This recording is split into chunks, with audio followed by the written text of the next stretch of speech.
Hello बच्चों, कैसे हैं आप सभी। मैं अभिषेक महाक स्वागत करता हूं आप सभी का आपके अपने यूट्यूब चैनल स्पेक्ट विजन पे। बच्चों, जैसा कि आपको पता है कि 2025 का थर्ड राउंड काउंसलिंग एमपीपीएनएसटी प्रारंभ हो चुका है। अभी आपका जो है रजिस्ट्रेशन डेट चालू है। 17 तारीख से 21 तारीख तक के बीच में आपको रजिस्ट्रेशन कराना है। लेकिन रजिस्ट्रेशन कराने के दौरान बहुत बच्चे को बहुत सी समस्याएं आ रही है। जैसे बहुत बच्चे ये सवाल पूछ रहे हैं कि सर, अगर हमने पहले रजिस्ट्रेशन करा रखा है तो क्या हमें फिर से रजिस्ट्रेशन कराने की आवश्यकता है। वहीं पे कुछ बच्चे ये है कि सर, अभी तक हमने काउंसलिंग में पार्टिसिपेट नहीं किया था तो क्या हम इस काउंसलिंग में पार्टिसिपेट कर सकते हैं। सारे सवालों के जवाब आपको इस वीडियो में मिलने वाले हैं। सीधे टू द पॉइंट बात करेंगे। चलिए, सबसे पहले आपको हम लेकर के चलते हैं डीएमई के ऑफिशियल साइट पे, जहां पे सबसे पहले आपको हम जो है शेड्यूल नोटिफिकेशन दिखाएंगे। ये आपका डीएमई का ऑफिशियल साइट है। आप इस तरीके से खुद भी खोल सकते हैं। देन आफ्टर आपको जो है पहला बॉक्स दिख रहा होगा एमपीएनआरसी का, इस पे आपको क्लिक करना है। जैसे ही ये ओपन हो जाएगा, यहाँ पे आप देख सकते हैं कि ये प्रॉपर इस तरीके से इंटरफेस निकल करके आएगा। यहाँ पे आपको काउंसलिंग शेड्यूल में जाना है और काउंसलिंग शेड्यूल ओपन करने के बाद आप यहाँ पे देख सकते हैं कि आपका जो थर्ड राउंड का काउंसलिंग है, यहाँ पे नेम लिखा हुआ है extended final round counselling for BSc nursing courses, जिसमें यहाँ पे आपको डेट मेंशन किया गया है जो 17 से लेकर के 21 के बीच में है। इसमें आपको अच्छे से रजिस्टर्ड कर लेना है। और जो बच्चे को डाउट है कि क्या हम पहले रजिस्टर्ड करा चुके हैं तो फिर से रजिस्ट्रेशन कराने की आवश्यकता है, उनको मैं सिंपल ये बातें बताना चाहूंगा कि बच्चों, आपको यहाँ पे ध्यान देने की आवश्यकता है। सारी सूचनाएं आपको साफ साफ दे दी गई हैं। इसमें अगर आप गलती करते हो तो आप दिक्कत में पड़ सकते हो। जैसे अगर मैं बात करूं तो यहाँ पे आप देख सकते हो कि क्लियर कट यहाँ पे नोट ऑल स्टूडेंट के लिए लिखा गया है। Candidate who have appeared in PNST examination 2025 can register now and candidate who have already registered during first round are required to re-register in order to participate in the extended final round of counseling।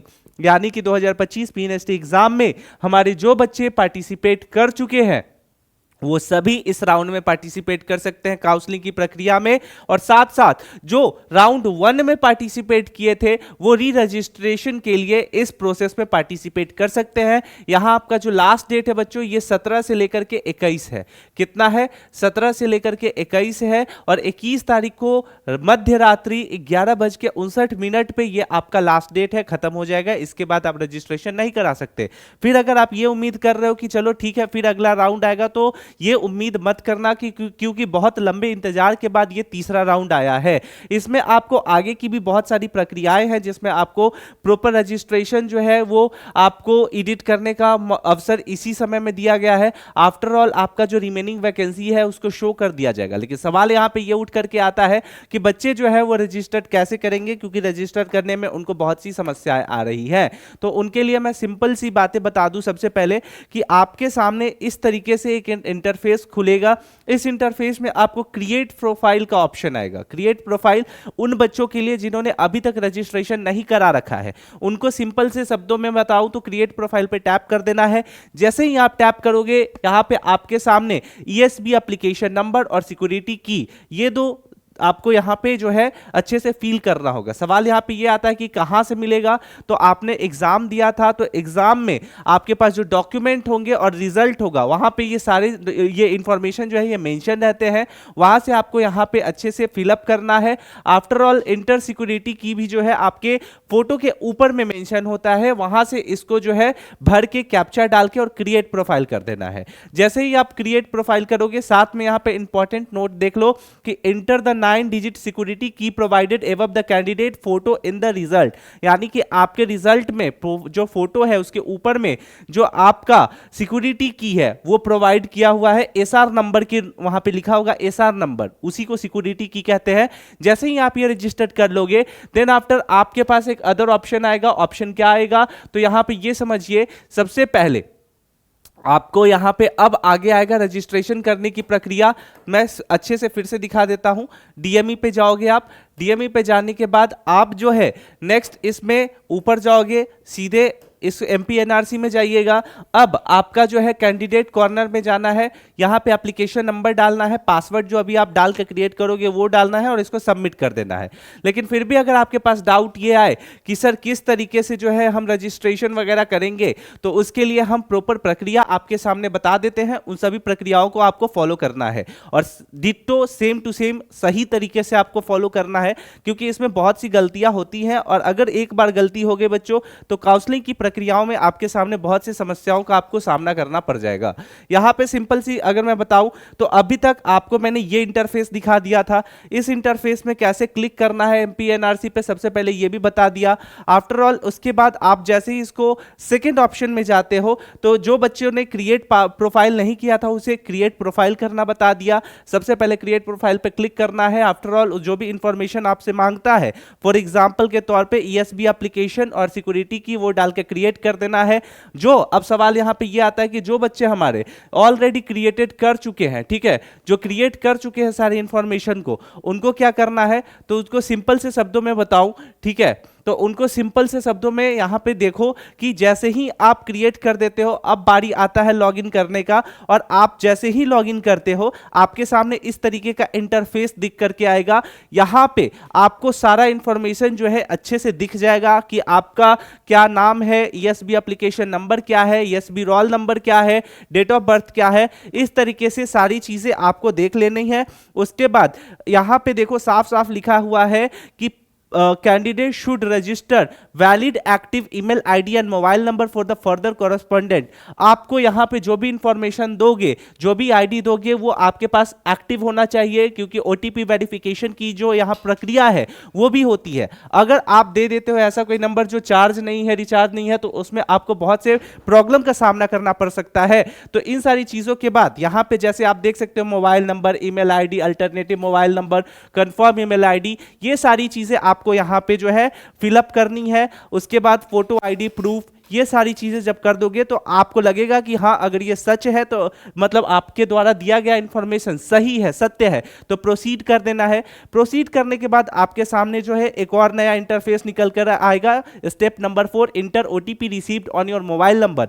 इसीलिए साफ साफ कहा गया है कि आपने जो email ID और मोबाइल नंबर डाला है वो सही होना चाहिए, क्योंकि एक बार अगर वो सही रहेगा तो ही आप जो है ओटीपी वेरीफाई कर पाओगे। ओटीपी वेरीफाई करने के बाद आपको जो है सिंपल सा ओटीपी आएगा, यहाँ पे ओटीपी आपको डालना है। देन आपको एक पासवर्ड क्रिएट करना है। पासवर्ड कैसा होगा, तो एटलीस्ट 8 कैरेक्टर होने चाहिए, एक न्यूमेरिक कैरेक्टर होना चाहिए, एक लोअर केस लेटर होना चाहिए, मतलब कुल मिलाकर के एक स्ट्रॉन्ग पासवर्ड होना चाहिए। जब ये सारी चीजें कर लोगे तो आपको वैलिड एंड सेव कर लेना है। लेकिन एक चीज याद रखना कि ये सारा पासवर्ड इंफॉर्मेशन कहीं पे नोट डाउन कर लेना। बहुत बच्चे ऐसे भी होते हैं कि हड़बड़ी में जो है गड़बड़ी कर देते हैं, जल्दी से ये डाल देते हैं और प्रोसीड कर देते हैं। आफ्टर ऑल उन्हें याद ही नहीं रहता कि वो क्या डालते हैं। Step number 5, after click on valid and save button, a message as display below will show। अब एक मैसेज आपको डिस्प्ले होगा, you have created your profile successfully, now process for registration to participate in MP State Combined BSc and GNM। जो भी हो, आप यहाँ पे जो है काउंसलिंग की प्रक्रिया में अब जब आप सक्सेसफुल रजिस्टर्ड हो जाते हो तो अब आपको ये सारे तरीके से रजिस्टर करना है। कैसे, तो सबसे पहले आपको जो है रजिस्ट्रेशन स्टेप क्या है, तो सबसे पहले आपको रजिस्ट्रेशन फॉर्म खोलना होगा, उसमें जो भी डॉक्यूमेंट खोज रहा है वो डालना है, पेमेंट करना है, कंफर्म रजिस्ट्रेशन पे क्लिक करना है और एक रिसिप्ट निकाल करके रख लेना है अपने पास। अब वो कैसे करोगे तो वो भी मैं आपको बता दूं। तो सबसे पहले आपको जो है जैसे ही उसको स्क्रॉल करोगे यहां पे आपको सीधे दिख जाएगा रजिस्ट्रेशन फॉर्म का, ठीक है, कैंडिडेट प्रोफाइल। आप जैसे ही लॉगिन करके वापस उसको लॉगिन कीजिएगा, ठीक है, आपने जो अभी रजिस्ट्रेशन बनाया उसको लॉगिन करना है। लॉगिन करने के बाद आपके सामने दिखेगा सबसे पहला कैंडिडेट प्रोफाइल। कैंडिडेट प्रोफाइल इस तरीके से आपका दिखेगा, ठीक है, और लेफ्ट साइड में रजिस्ट्रेशन फॉर्म पे आएगा, उस पे आपको क्लिक कर देना है। रजिस्ट्रेशन फॉर्म पे आपको आते के साथ अगर आपको कोई भी चीज लगे कि हाँ यहाँ पे गड़बड़ी है तो वो आपको एडिट कर सकते हो। अदरवाइज यहाँ पे देखो एडिट रजिस्ट्रेशन फॉर्म का ऑप्शन है, अदरवाइज आप इसमें सारा चीज सही रहेगा, आप इसको आगे प्रोसेस कर दोगे। जैसे ही आगे प्रोसेस करोगे आपका जो है प्रॉपर एक अलग इंटरफेस निकल करके आएगा। Step number 6, 6 candidate status tracker will show profile turn green. आपका जो स्टेटस होगा ट्रैकर वो ग्रीन हो जाएगा and your profile has been created successfully. Now click registration form. तो रजिस्ट्रेशन फॉर्म जो कि मैंने आपको बताया, रजिस्ट्रेशन फॉर्म पे आपको क्लिक कर देना है। रजिस्ट्रेशन फॉर्म पे जैसे ही आप क्लिक करोगे आपके सामने इस तरीके का इंटरफेस आएगा। अब यहां पे आपको 1 2 3 4 5 6 7 इस तरीके से आपके सारे प्रोसेस होंगे जिसमें रजिस्ट्रेशन आपका हो गया है। अब आगे जब चॉइस फिलिंग होगी तो चॉइस फिलिंग कैसे करेंगे उसके लिए यहां पे अलग है, चॉइस फिलिंग एंड लॉकिंग कैसे करेंगे। कैंडिडेट रजिस्ट्रेशन करने के लिए सेम आपको यहां पे जैसे मैंने बताया वही करना है। चॉइस फिलिंग अपना एक अलग मुद्दा है, चॉइस फिलिंग पे हम जल्दी जो है वीडियो ला देंगे जिसको आप अच्छे से देख के समझ जाओगे। तो इस तरीके से आप अपना जो है रजिस्ट्रेशन कर सकते हो। कोई भी डाउट हो आप बेझिझक एस्पेक्ट विजन से हेल्प ले सकते हैं, आप उससे जो है कॉल करके हमारे टीम से जो है आप क्लियर कर सकते हैं। तो इन सारी चीजों से आपको फॉलो करना है और आसानी से जो है आप क्लियर कर लोगे कि क्या क्या क्या स्टेप है, कैसे कैसे हमें फॉलो करना है।